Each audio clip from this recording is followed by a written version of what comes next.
Hello, and welcome to our She's Tech community webinar.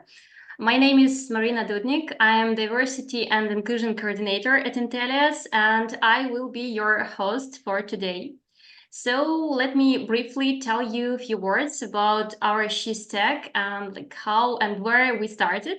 And while I'm giving you the intro, I invite you to let us know in the chat from which locations you are joining us. It will be really very interesting. So please share. So, as most of you already know, in January this year, we had our Global She's Tech conference, where we brought together inspiring women in tech to discuss topics such as gender equality, career advancement, and women empowerment within the tech industry, and many others different topics. And following the conference, we launched the She's Tech community on Discord. It is a space where women in tech can connect, support each other, and foster professional growth. It's a safe and inclusive platform for sharing experiences and resources. And also you'll find the link to our She's Tech community in the chat and QR in presentation also. So please join us if you haven't already and become a part of our fantastic Women in Tech community. And before we start, I would like to express our gratitude. So this webinar is organized by Intellias, and we are honored to have the support of UN Women, Geek Girls Portugal, Ladies, the UX, Portotech Hub, Invest Porto, Business Analysis Community, and Pioneers Dev also.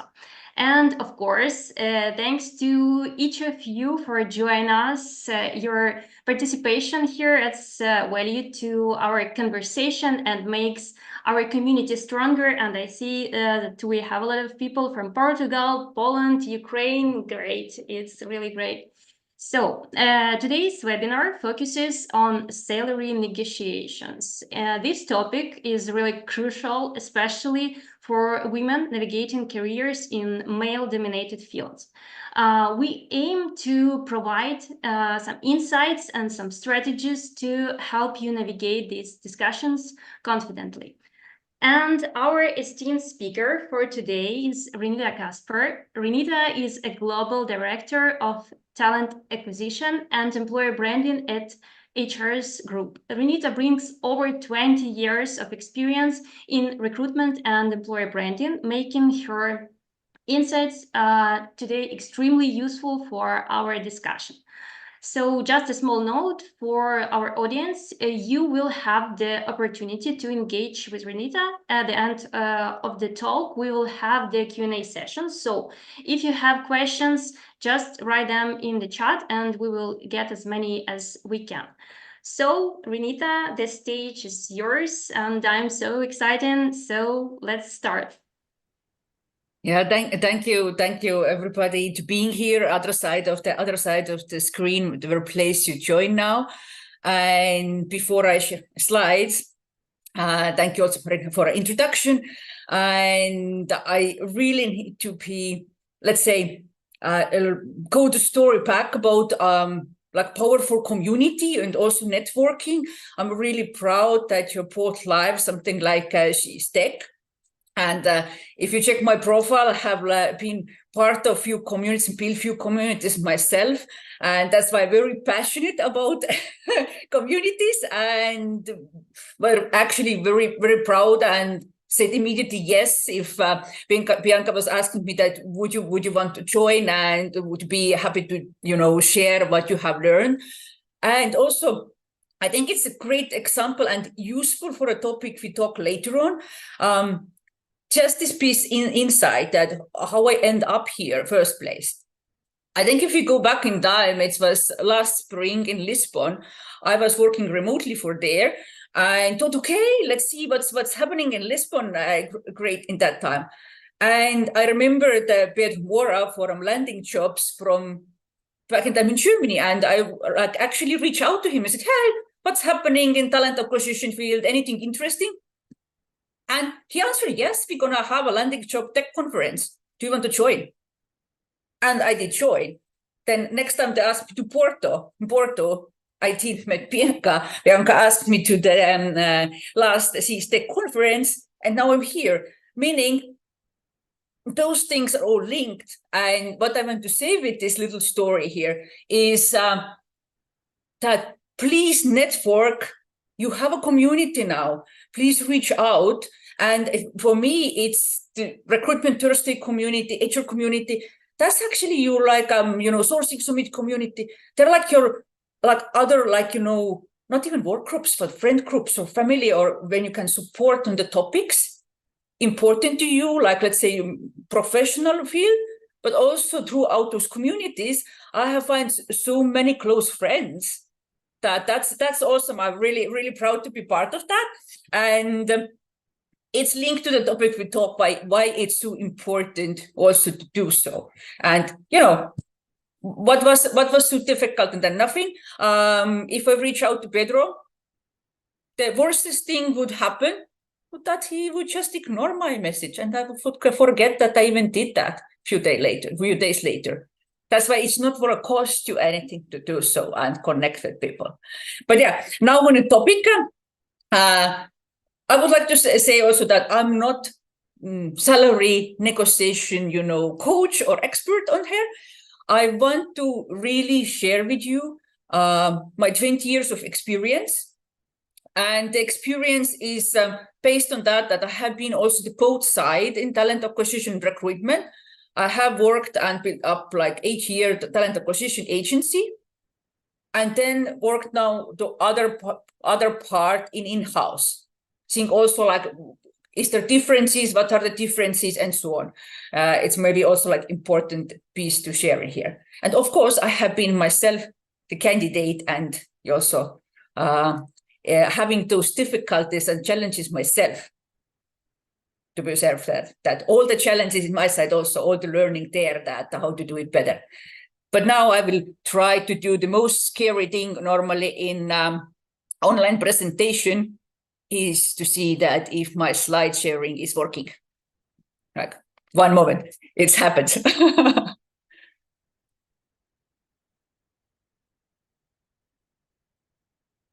Share. Something is happening. Yeah, it works. It works. Yay. Happy. First win. Yeah, and as said already, and I think Marina made the introduction, and I have also my LinkedIn page up to date. I wouldn't dive in so deeply in there. Already said that have been both sides, in agency side and also in-house recruiter, also built both sides like recruitment teams. Building few communities and also being part of different employer branding juries and seeing what is actually challenges there. And why it's so important to me that I think it's also a piece of the community to giving back, that I'm figured out that, the best way I can give back is really to share what I've learned, what is actually experience I have. And I'm super happy if, somebody out of, this audience would come out of that, it was useful tip, or I could use that. And that's all. I only need one happy people other side. Like, let's hope that we manage that today. Very low expectation to myself, is it? Let's go on the topic. Why we should talk about it, or why I also agree to talk about it. It's my first time actually. I'm doing it publicly. I think it's I think it's a topic in really recruitment, talent acquisition, like generally in market, not so much talked really, and not so much maybe also giving this kind of honest human insights on. Because yes, you could get some, few tips, and there is great articles out there how to do it, correctly, or like very nice manners both sides.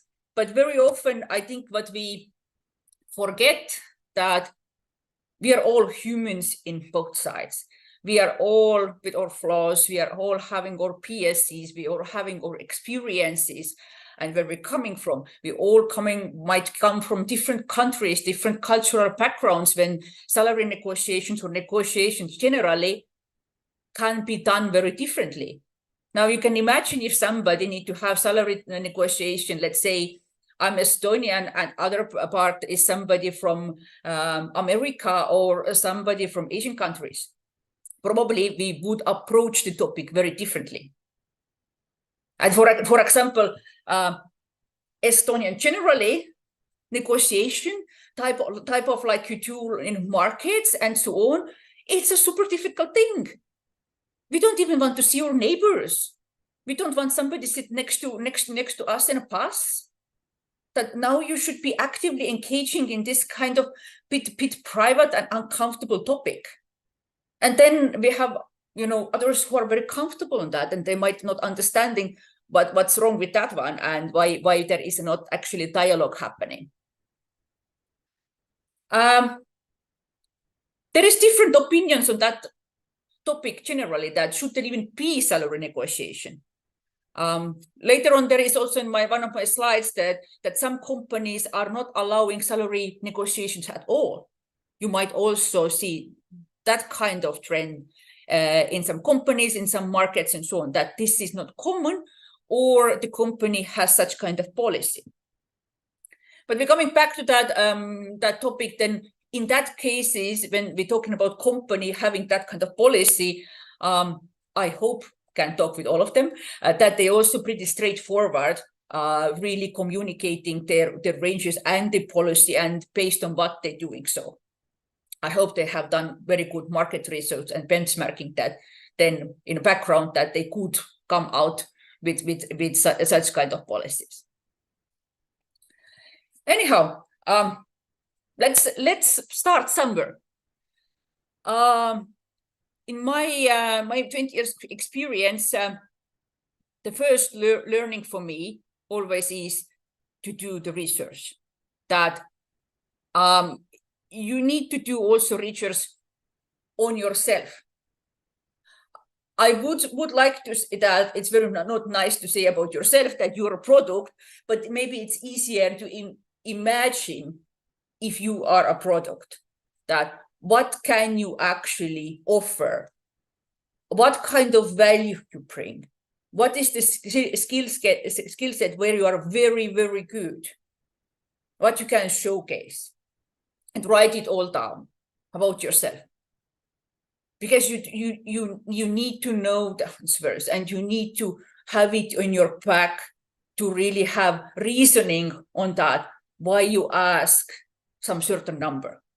Because number without no reasoning, it's just a number, it's why you ask that exactly. Then if you are in let's say in a recruitment process or like interviewing with company, you have a job description.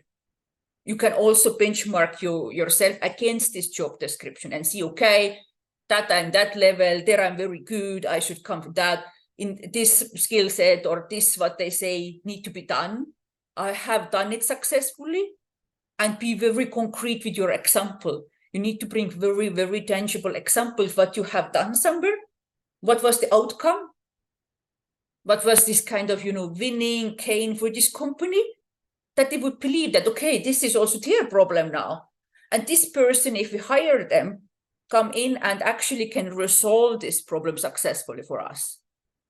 Because you need to actually think of that this is business behind that they want to hire you to, do a certain task or a certain challenge or certain problem that should be in your mind, that how you actually bring it to value. But it should be, you could think it as any other negotiation, but there is somehow better.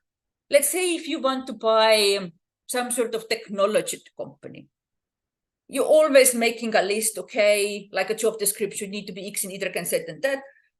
And then the other parts make offer, you see, maybe, but you almost always making a contra offer. Let's say if we're taking now more than 3 months, we take 6 months, then can we have a discount? or hey, we're offering X and this happens with Y. It's always happened there, but somehow in salary negotiation, it's difficult, or we are somehow, I don't know, at least I am, or background I coming from, maybe too shy, too humble, not so confident to really do that. And the research need to be deep on the market also. Because again, you can't just ask a random number. You need to understand how much this position costs in the market and what is the range. Because normally you can't like talk really like at the start point, something very concrete, but you need to really understand what range we're talking. And that's why, linked to that topic what I bring out previously, your community, your network is great access to that knowledge.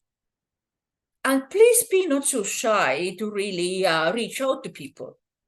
I always do. I'm normally taking benchmarking at least 10 people who I can find in certain market who do exactly my level job.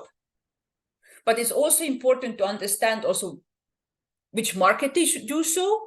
Like it's very different, probably we're talking about a global role, if we're talking about role in Bulgaria, Germany, Estonia. You need to have market-specific understanding on that.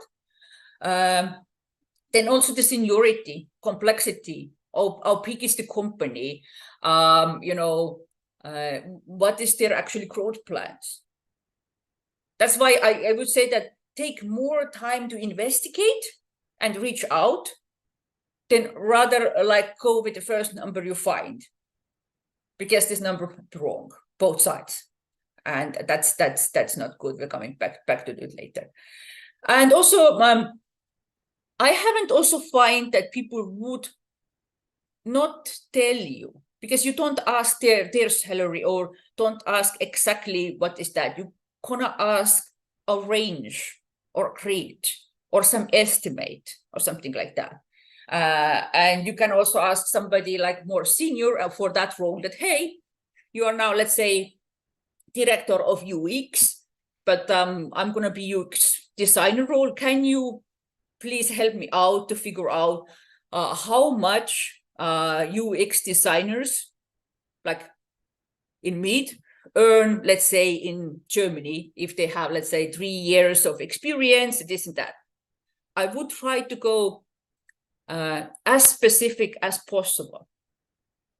And it's easier to ask it like that, more senior to the position, but they actually not working on. But of course, if you know somebody very closely, you can ask them also that, hey, can you help me out? Advise me, please. That I think it's very, very valuable source. And I don't think we're using it as much we should, because you should have some sort of understanding before you gonna have a first call. Why am I saying first call? Because sometimes is that if you're like, let's say, passive candidate, recruiter can come to you in LinkedIn and say, hey, look, do you want to have a conversation with me? I would still make some sort of research before, because you need to be actually ready that in any given time in the recruitment process, in any given person in recruitment process, can pop out the question. And then if you're not prepared, that's a bit too late. Can go well, can not go so well. It's then depends in too many little pieces, or let's say moving particles, which you're not controlling, that the conversation in that moment gonna be out of your control if you haven't prepared to that. That's why I suggest to do it already before, even though, let's say, the recruiter have told you, yeah, look, it's going to be this kind of light chit chat. We're going to even see that, if we have a common ground and so on. Because you are actually in that moment already benchmark on that, what they're looking for. And in contrary, you should be also ready to do this due diligence from your side. Also check out the full package, because we're talking about salary negotiation, but actually it's the full package, because some of you are maybe some other pieces more important even than salary. Let's say location. Let's say, is it remote? Is it hybrid? If it's full-time office. You need to also know that how, like, what you are ready to negotiate.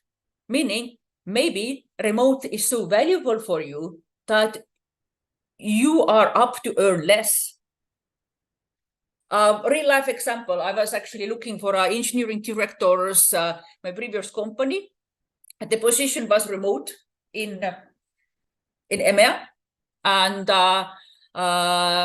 people were really ready to get paid less significantly to stay where they are, mostly in Spain or Portugal, let's say, and be there, be remote, be with their family where they're happy, and not move in the offices when this new wave came with companies that, okay, all need to move back to office and so on.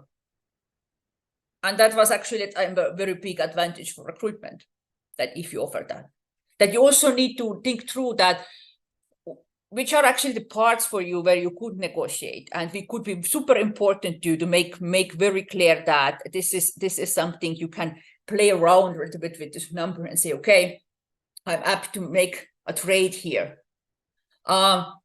In my first years of my agency career, I have an employer who was actually quite supporting and training, and also international training, which wasn't very popular in that time, offered in Estonia. This was actually this was so valuable for me that I think I just stayed more years, because they never bothered going all of international conferences. And that actually was for me like a huge trade. If the company who I then would, let's approach me, couldn't offer me such big liberty to be participating on those conferences or supporting me with budgets for those conferences. That you need to also think that through, what's important for you, because it's very different for people to people, that what you value. There is one point, I write it down here, I think it's important, that when we start recruitment process, very often, you might even do the resource. You're coming up with something and you discuss it with your recruiter. My own experience, if that number changes in the process, please communicate with your recruiter. Why I say so, because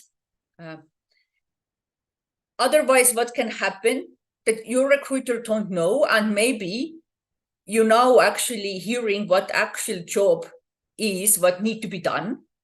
Maybe it's more difficult. Maybe it's more challenging. Maybe the job was poorly put together. There is a hardcore KPIs need to be met. And you think, okay, in your head that I think this job definitely costs more, but we discussed first. Now, please communicate that as fast as possible. What can happen might happen nothing, but what might happen is that you are actually end of the recruitment process. You are the chosen one. You also want to have this offer from the company, and now you want to get the offer based on that what you discussed in first, let's say, first screening interview. And you're going to be disappointed, and you will say suddenly, what will be the number, which the company probably is maybe not so happy about, depending on the budget. They can't move there or can't. But in other way around, most likely, let's say 80%, 80, 90%, it's the situation where we not want to be ending up, because there is so much harder to find any more the common ground, which might happen to that there is no agreement, meaning the both sides actually wasted so much resources, wasted your valuable time, and both disappointed. And nobody wants that. Meaning we can't be more straightforward, we can't be more transparent and avoid that kind of situation to happen. There is one piece what I wrote also here: be confident and a bit of patient. One more example. Agency time, I was hiring a senior accountant role. The candidate was a lady, more like in, let's say, start of 50s. She was laid off on her previous role. Her confidence was super fragile, but she was actually ideal candidate what I was looking for. She was exactly the person I was looking for on what there was need to be done in candidate side. Now, I was super happy to make her an offer. And then I somehow, stop. I mean, there was a pause of like silence from my side. I was just, thinking in my mind on something. And she somehow said right away that, yeah, look, it's good, but I could also, go with less. I was actually super surprised because I wasn't even asking it.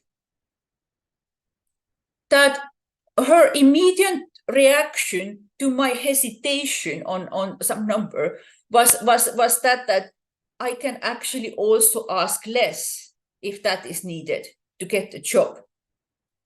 And I really hope that there is employers out there who wants to actually pay fairly and play fairly, who then would actually advise the candidate that for your seniority, what you have done, the salary level, the range is X, and it's fair for you.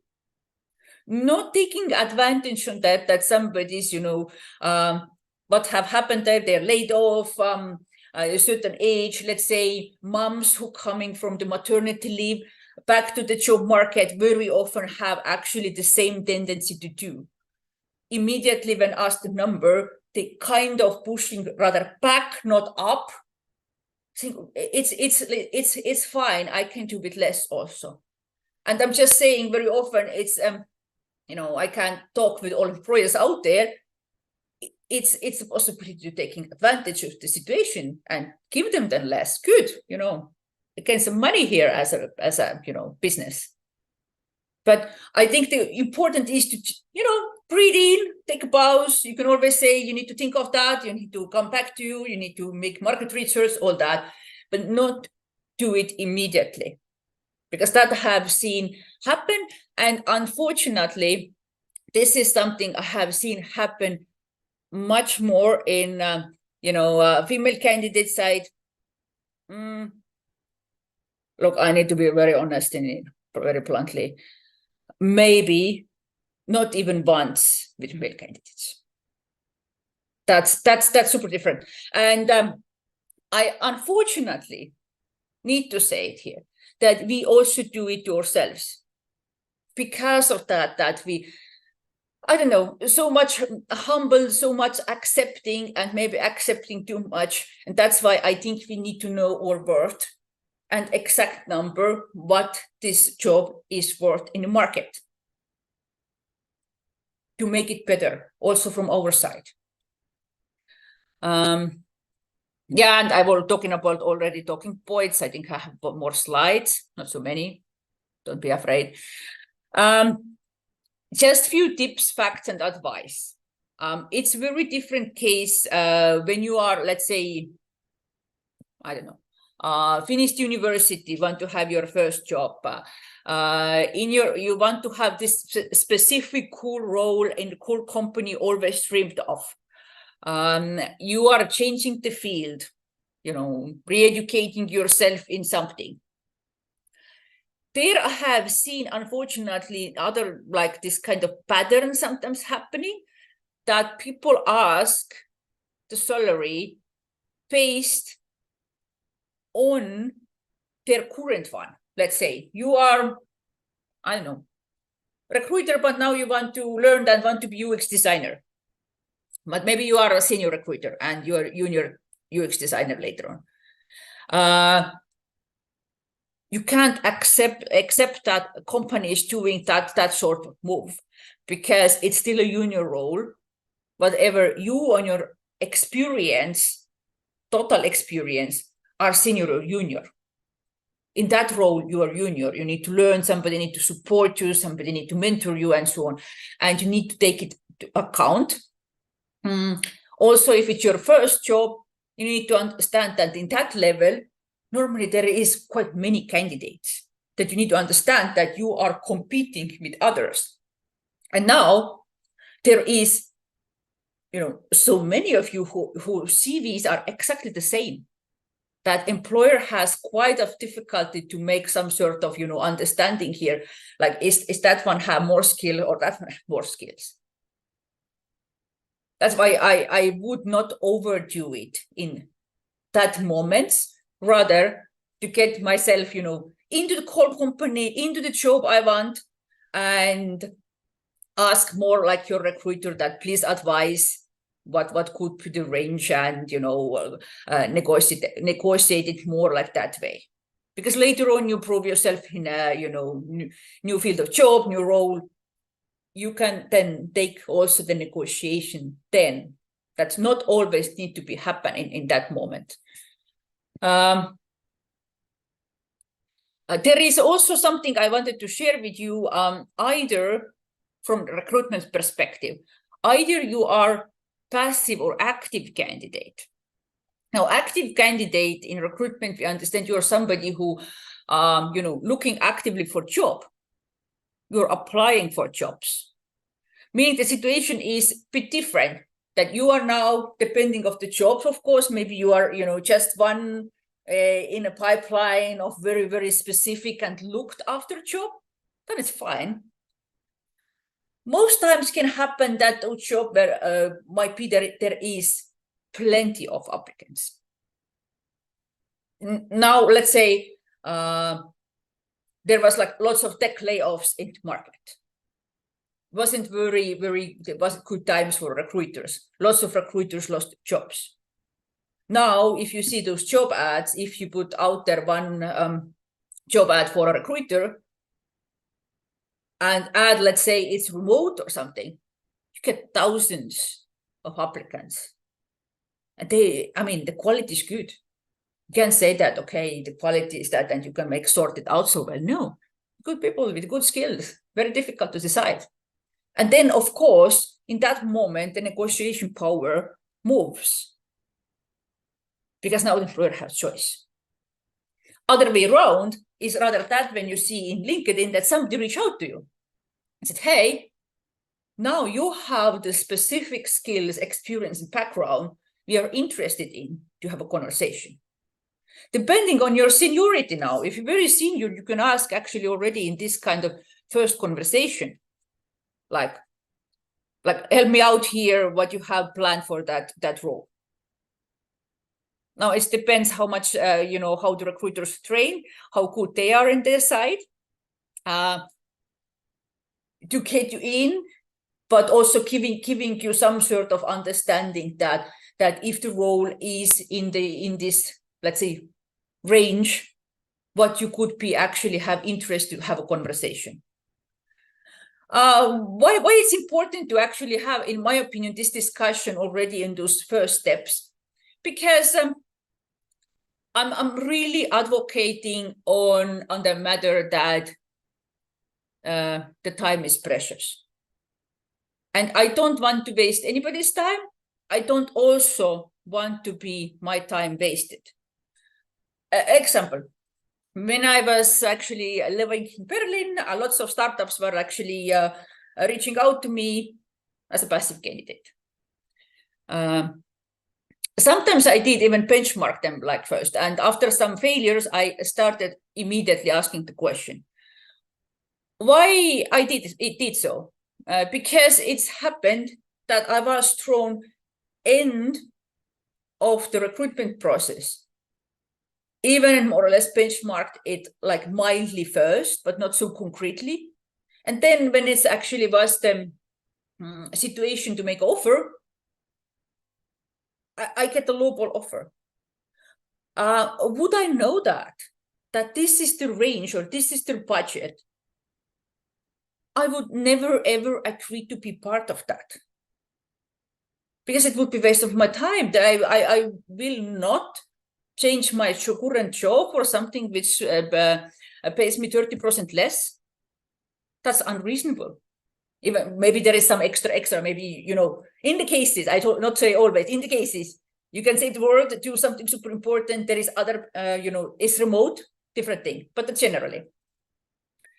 And that's why it's important. And I think also that good recruiters, I hope so, out there, doing their also due diligence on that, because also for them, it's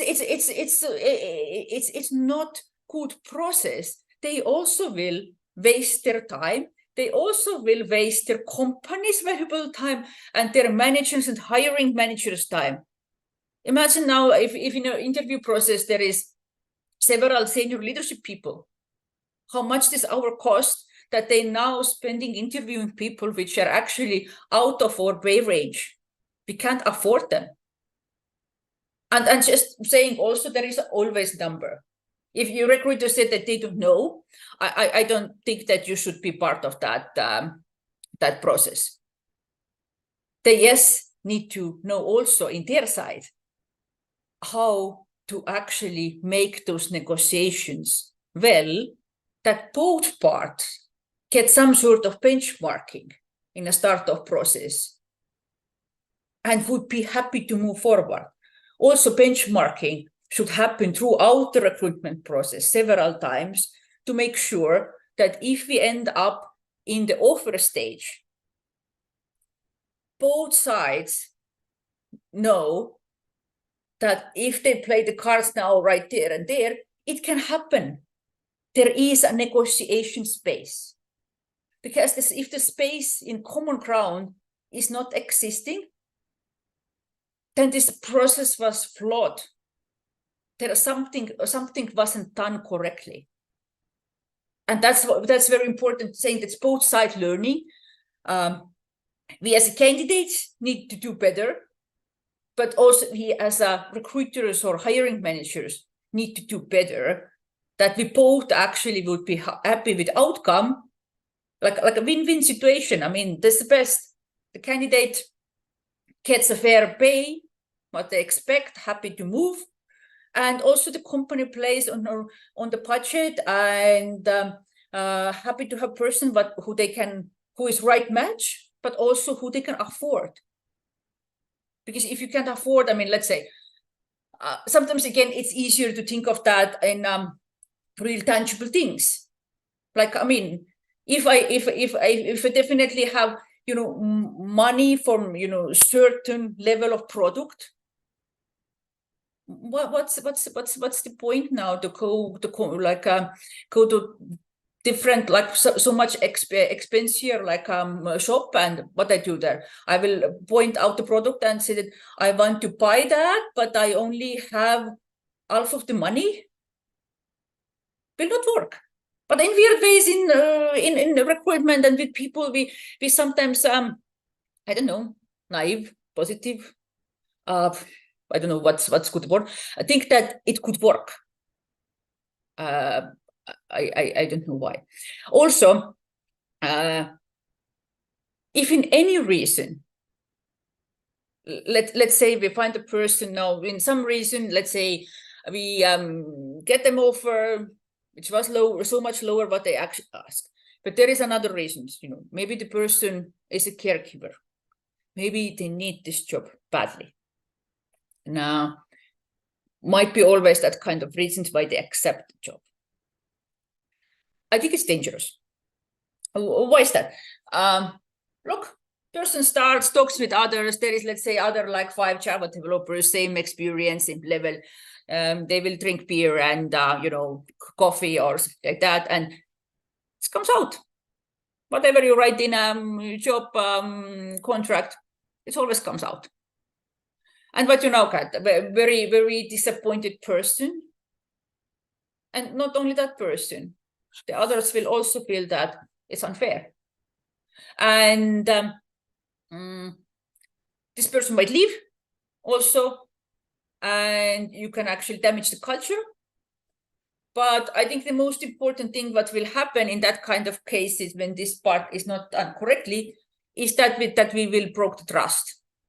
And this is something which is going to be very, very hard to fix.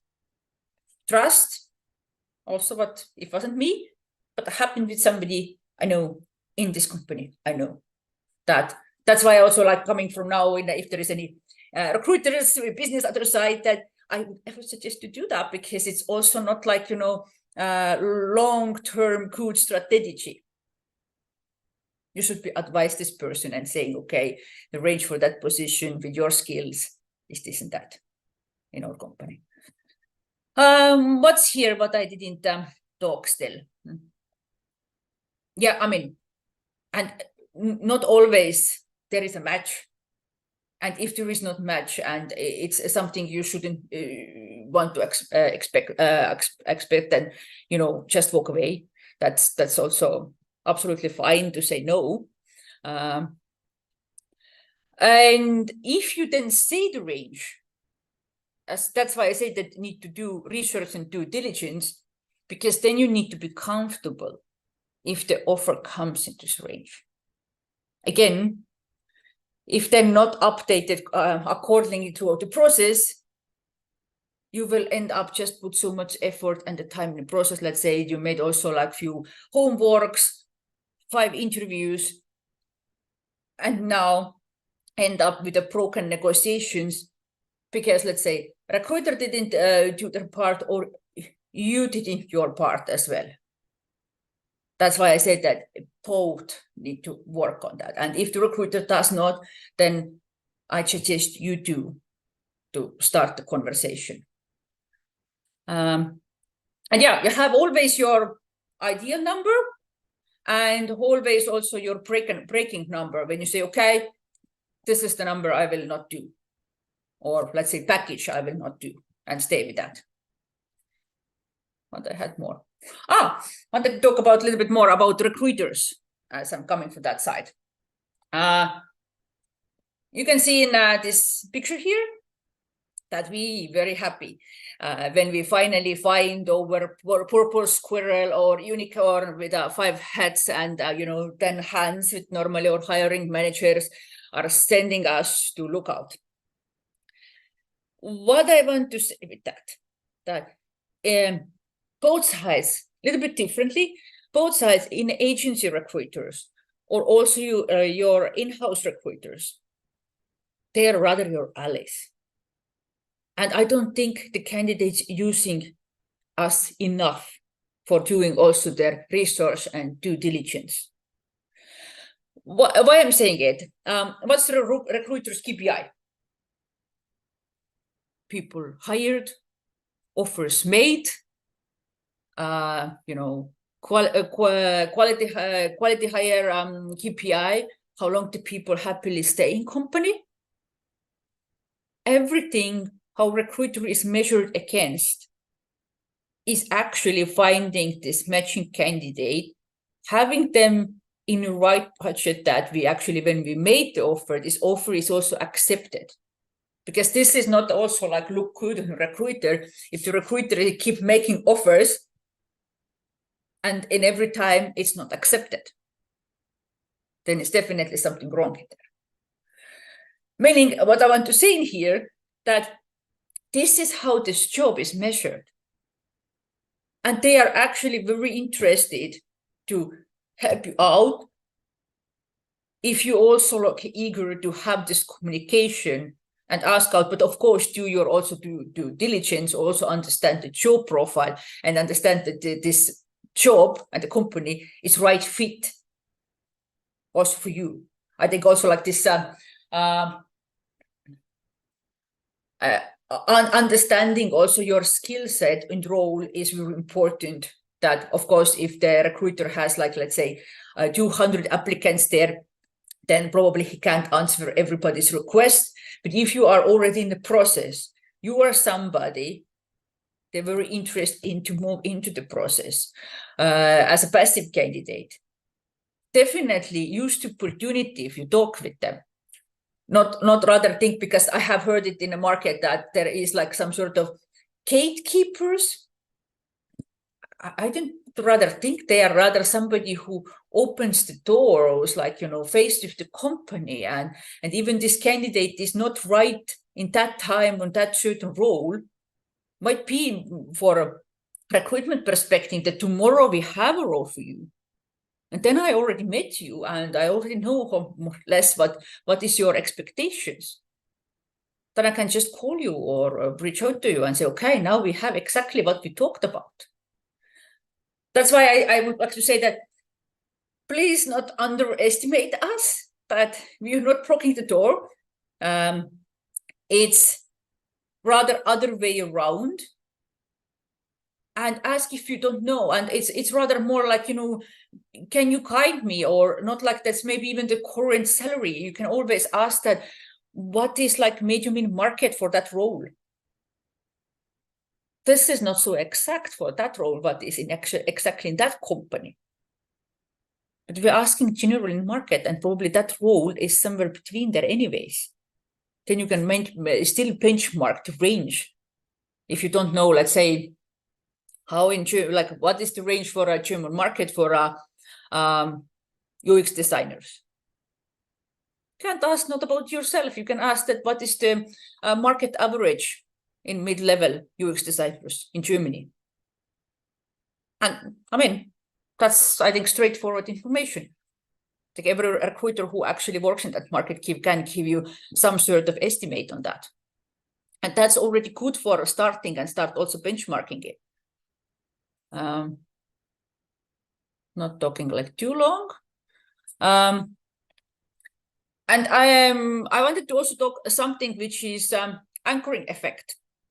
And there is actually, I was a little bit like googling around that if I find some longer, better like explanation on that, because it's maybe a bit topic to digest, read, think of that, because this is one of our PSs. If somebody is interested of like, deep dive and of like, human brains and PSs, this is also one which we all do. And there is, I found very, very good article in Forbes. The link is there. I can share later on, let's say, Bianca will help me out how it's gonna be, to deep dive on that.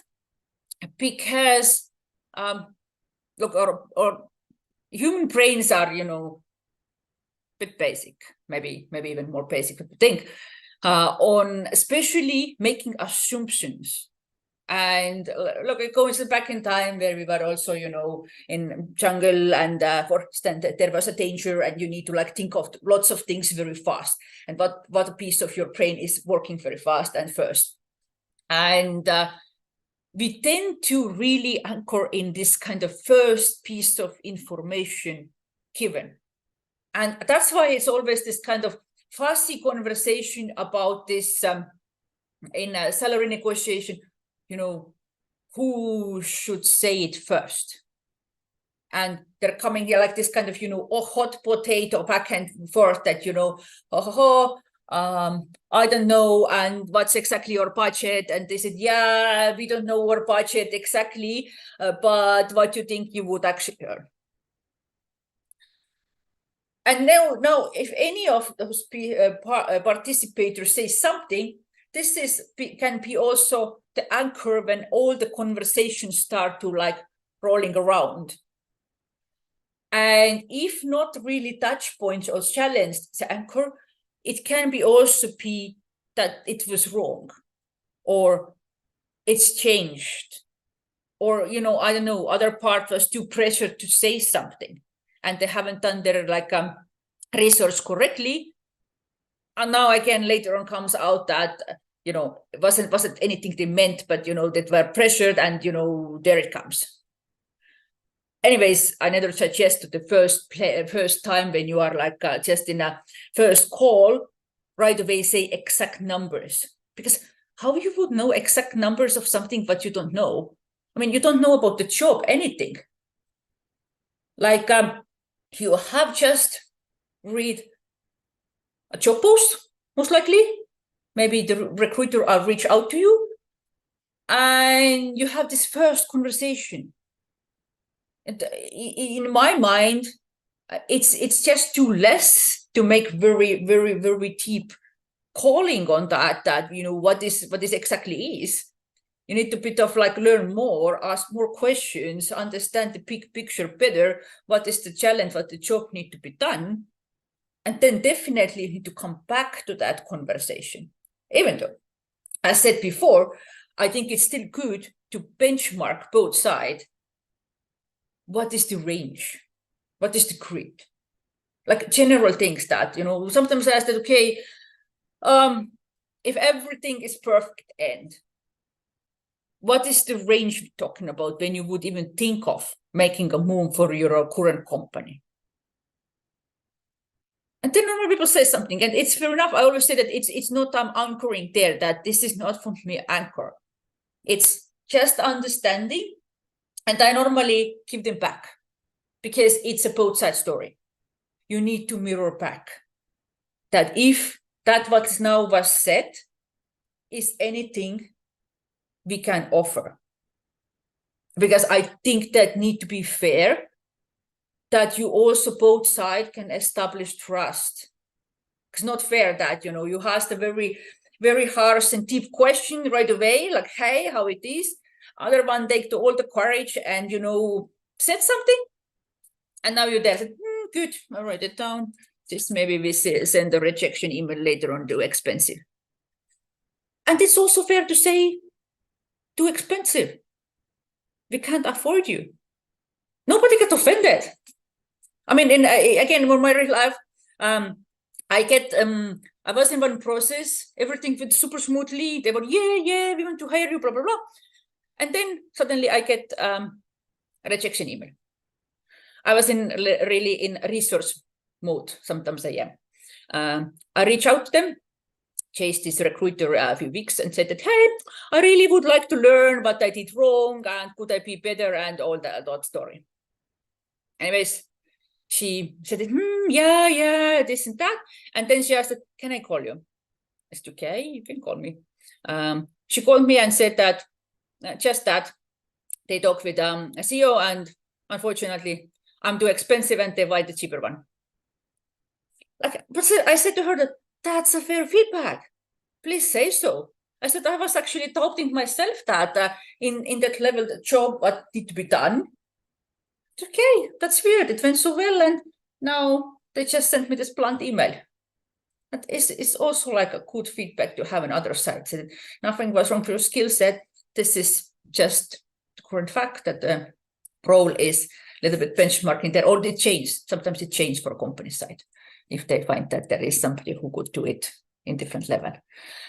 I think then in any of those topics, here again, we are all humans, we have peers. To make better in those kind of situations, make your research, check these things before. Somebody asks, you need to be ready to do that. And please then not prepared, and then you anchor yourself in this kind of, random numbers which comes to your mind, and then you're stuck with that. And now we have some recruit on the other side who not very also, so let's say, specialist in the field, will not come back to you, will not double check it. And then you are wasting time, let's say 7 rounds and 2 homeworks, you're getting global offer, both really, unhappy with the situation. Time is lost, recruiter starts from scratch. You super like disappointed about all of this, what happened. You can always take time to think if you need to. And communicate that, hey, I need time to make my research. I need time to think of that. Because it's fair. It's a difficult decision. It's okay to also communicate that. That don't feel the pressure. Of course, recruiter put you pressure, that's his job, to get the number out. I want to get the number out, I want to get the yes out and so on. Not because I'm super pushy. I just, that's my goal. I want to move forward with this process. But you can always, do your part and say, hey, I need a bit of time here. That's also fine. Because if that happens, we just get a better outcome from all the process. You had your time, you can come back to me if you want to move forward. And this is absolutely fair enough also, if not.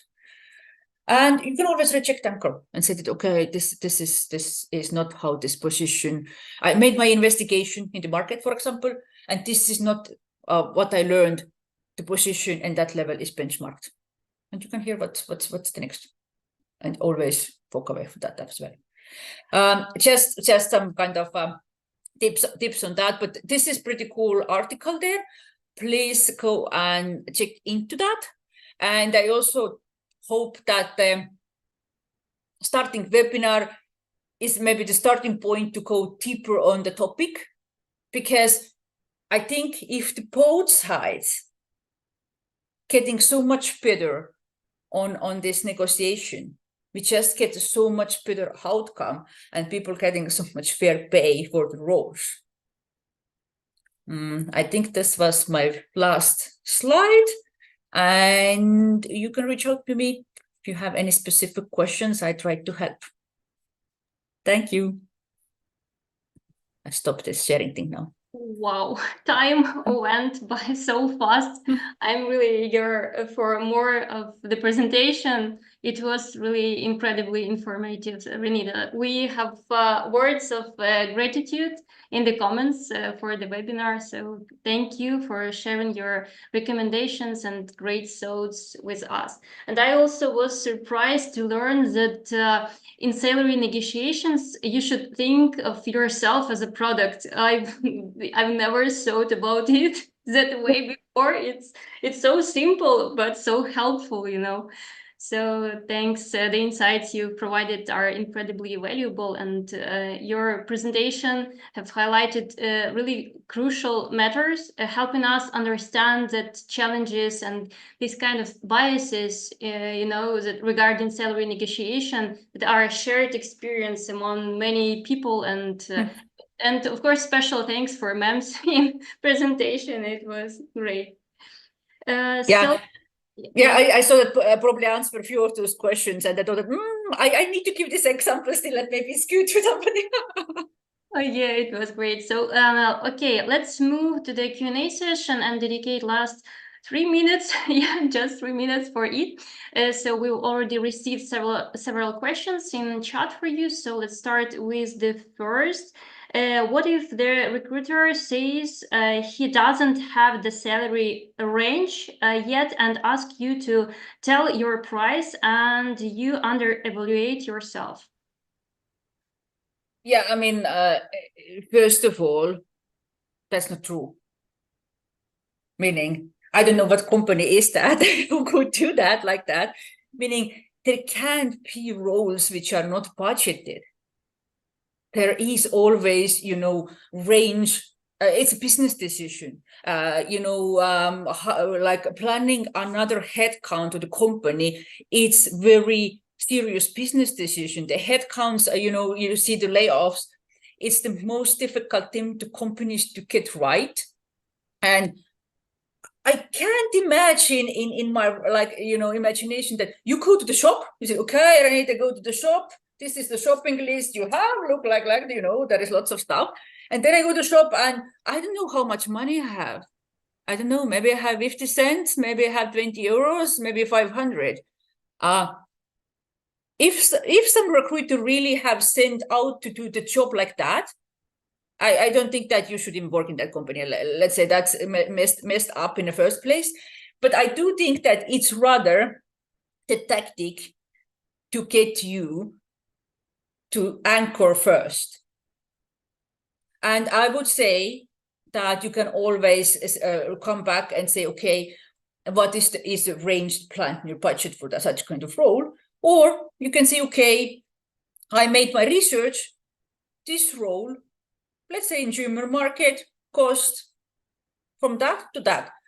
Never give exact just one number, always a range to make sure that where you are comfortable with is somewhere in the middle. Like not in a start, because then you can anchor for a due end of that, which is not good. More like you think that you are like, which is good. Egyptian market, you need to buy a carpet. This is very good because they know how to do that. They should actually teach us how to make a salary negotiation. And I must say that men do it much better. They always negotiate. Meaning that you say, okay, this is my sweet spot. I want that. Normally, I ask more because I know the company comes back there and then I am in my sweet spot, which is already 20% more what I earn currently. That never anchor in that end what you don't want to have, because otherwise you're stuck in that number there. And that you can say, that's fine. I think that it is not bad to say some number, but never was specific, like, okay, I want 50,000 K per year. Because this is exact, it's too exact because you don't know yet what this job entitles. And later on you come up, it's much more difficult, it's much more complex and so on. And then you're gonna be not satisfied with outcome. But the range, market range, I reach out, you can say always, I reach out, let's say, 20 of my friends who are all working as the senior UX designers in Berlin. They all said that the market like range for that position is still that. That's fine. That's what you can give from that stage. And this should be okay for a company. And they should give you back, okay, that's fine for me also to go forward. But I don't know if the other part always happens. Thanks for your answer. Unfortunately, we don't have enough time, but we have a lot of questions. So let's. You can ask for more if they stand out. I'm fine. I'm not in a hurry. The second one, with the shift to work from home, some companies don't offer benefits. Is there a percentage standard you suggest remote workers to ask for in their negotiated salary to compensate for those benefits? Yeah, I think definitely you can put it up. And I think it's also something very good to have at the start of conversation, especially if let's say, some of the benefits are very important for you. Let's say if you are, let's say, caregiver, flexibility might be super important for you. And you can also say that depending what you're negotiating, you can play around that you can say, okay, I'm up to giving up even in salary if I can have these benefits, because this is more valuable. For example, flexibility can be so much valuable for you than maybe, a few thousand euros. And then you're like talking more like a business mind of the company also, that you are trading. That is also something which probably we should keep in your mind, like Marina, of this product talk, that you at the end, recruiter represent the business. And it's always like a business deal, that how you actually bring value to company and how we can actually negotiate there.